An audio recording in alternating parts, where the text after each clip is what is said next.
Last time we spoke about Concord, there were some rumors, there were some rumblings of a free-to-play revival, but those more in the know, closer to the situation, are more concerned with the studio being wrapped up and shuttered, as opposed to dragging this lifeless corpse back to life. So Concord Insider believes original parent company will not survive game's catastrophic failure.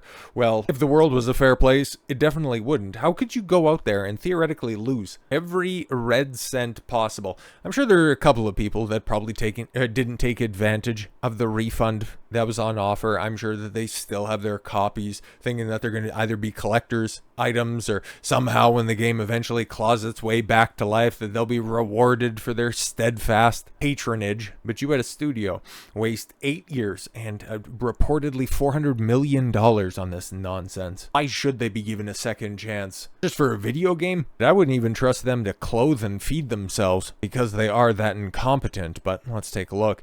Concord Insider alleges that the game's original parent company, Probably Monsters, won't survive the game's catastrophic failure that saw it get shut down by Firewalk Studios and PlayStation in less than 2 weeks after its initial release due to a lack of players. If you recall, PlayStation and Firewalk Studios shut down Concord back in September, with Firewalk Studios game director Ryan Ellis announcing on the PlayStation blog, "At this time, we have decided to take the game offline beginning September 6th, 2024, and explore options, including those that will better reach our players." He also shared the company will be offering full refunds, and yes, we went through all of that stuff a short while ago and multiple times since.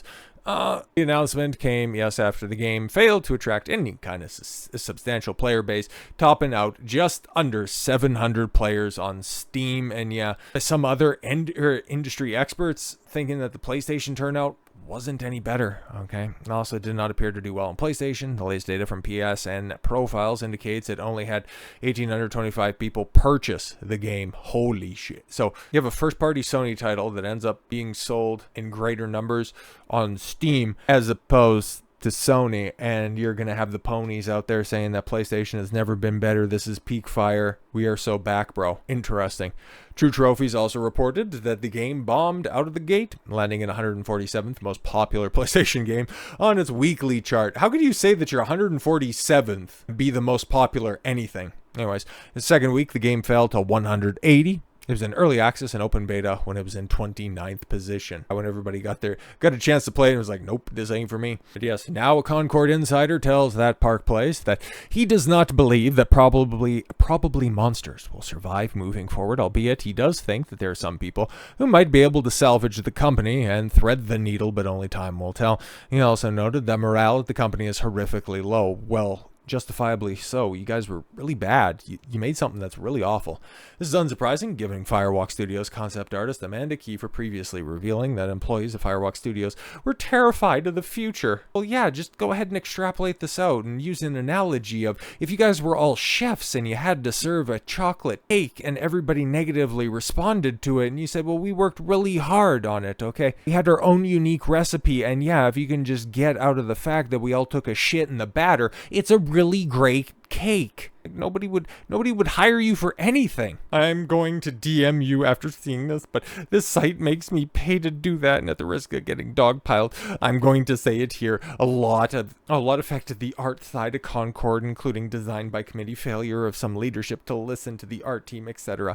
The character concept art team, including myself, is going through an extremely difficult time emotionally, and some of the team no longer wants to work in games, character designs, or even do art anymore after this. Well, that's probably a good thing. Because of this, posts like yours, I don't know who she's referencing, nor do I care. Understandable and unfortunately ill-timed. None of us know which way the wind will blow with the studio, and we're sick and terrified of our future. Not only that, we have been shouldering the brunt of the emotional labor, and executives, directors dodged most of the blame. I don't know if you're familiar with anything remotely close to reality, but whenever a game like that fails, it's normally the companies that end up facing a brunt of the criticism. But anyways, yeah, trying to make it all about you, even though you did a really bad job. Don't know specifically what you worked on, character design, character art, but bro, we've seen the character designs, we've seen the character art, and they were ass. Wouldn't have you design a business card, let alone a hero for a hero shooter. Let this serve as a warning, okay? The Concord failure is not unique. This is not a unique situation, because you're seeing game after game, franchise after franchise, reboot after reboot fall directly and completely on its face. Case and point, the upcoming Dragon Age Veilguard, which comes out, oh boy, in just a few short days. And brother, it's going to be bad. This is going to be a catastrophic failure that will ultimately kill the once great Bioware. Dragon Age The Veilguard described as a thin coat of paint and a borderline soft reboot. I mean, we can once again tell by the different art design, by the character models themselves. We've seen the gameplay and how it vaguely resembles Dragon Age of a time gone by, but mostly how it pales in comparison to anything previously under the Dragon Age umbrella. YouTuber Neon Knight, who claims to have played over 7 hours of Dragon Age The Veilguard, described the game as a thin coat of paint, which that's...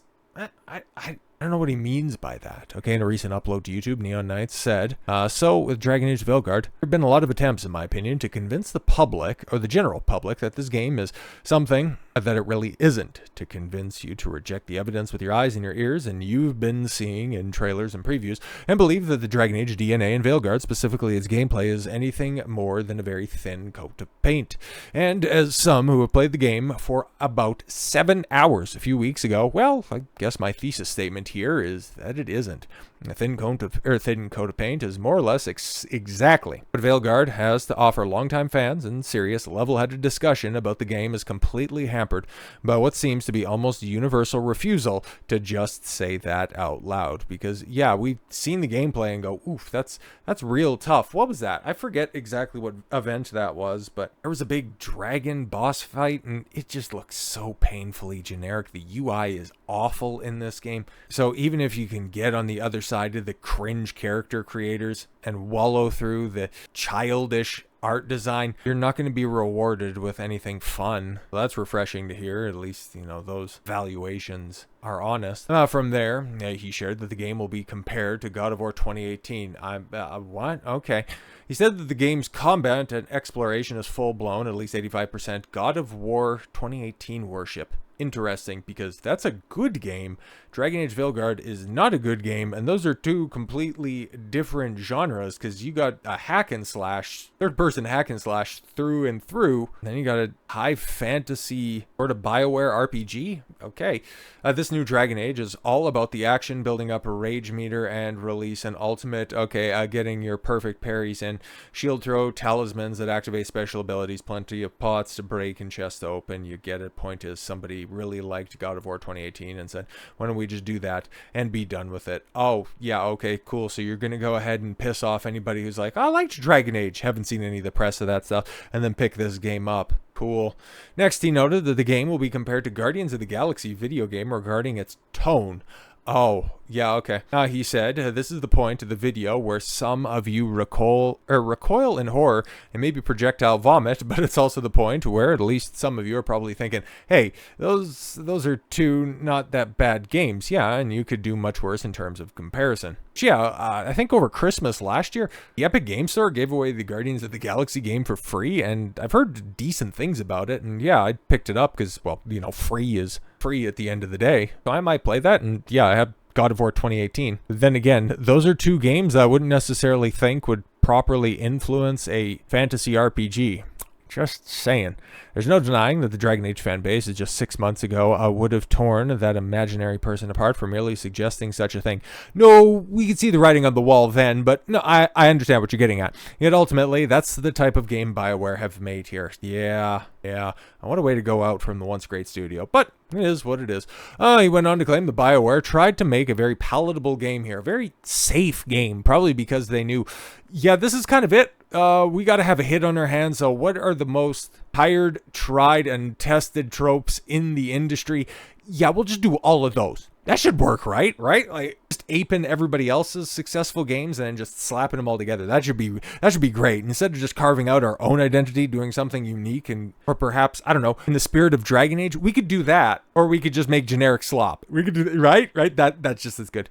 Veilguard as a quippy action adventure. Oh Christ, it's gonna have Zoomer language. This is gonna be that meme game to end the year, isn't it? It really is. But it's trying pretty hard at times and has its moments. I doubt it. It's just not that quick. Not that equip-filled action game is not what most Dragon Age fans were asking for. No, that's what most entertainment fans aren't looking for. And yeah, I think, the Guardians of the Galaxy game is probably a good comparison because, yeah, you could extrapolate that out to a lot of the entertainment industry as well. With everybody learning the wrong lessons from the Guardians of the Galaxy movie, thinking that you're going to need, wisecracking, fast-talking protagonists with, joke after joke after joke. Or that you need, 80s bangers in your soundtrack instead of, having tonally appropriate or, heaven forbid, a unique score. Why do all of that stuff when you can play Take On Me? Cool. Next, Neon Knight shared that he was incredibly disappointed when he found out that Veilguard allows you to import a grand total of 0 choices from Origins, 0 choices from Dragon Age 2, and 3 from Inquisition, and that the game Veilguard is a direct sequel to. Yeah, that's interesting, because as much shit as Mass Effect 3 caught for that ending, there's a lot of stuff that you could import. That's a lifetime ago and practically a different studio at this point. Pine to Bioware are doing a very strange thing with Veilguard. On one hand, it's a direct sequel with a bunch of returning characters in prominent roles, and a lot of them end up getting sidetracked. Yet on the other, it's a borderline soft reboot, trying to minimize every direct tie-in to the past in an attempt to avoid scaring off non-Dragon Age fans. Says the decision that made Dragon Age stand out and reducing it to a shell of itself. Yep, I'd imagine that's going to be a fairly common rejoinder that a bunch of honest reviewers are going to have, but the fun, lighthearted, action-adventure tone is something that all of this shills in games journalism is definitely going to double down on when the reviews start to come out in very short order, because I don't know when the embargo lifts, but I could imagine that, it's going to be one of those tentpole divisive games, and frankly, I'm here for the fallout, not for that pathetic franchise, but just how much spurging this is going to end up causing. Ooh, it's going to be bad. So with all that said, thank you all very much for the gift of your time. I've been Don Consuelo, and I want you to follow your gut and get after it. Take care, everyone.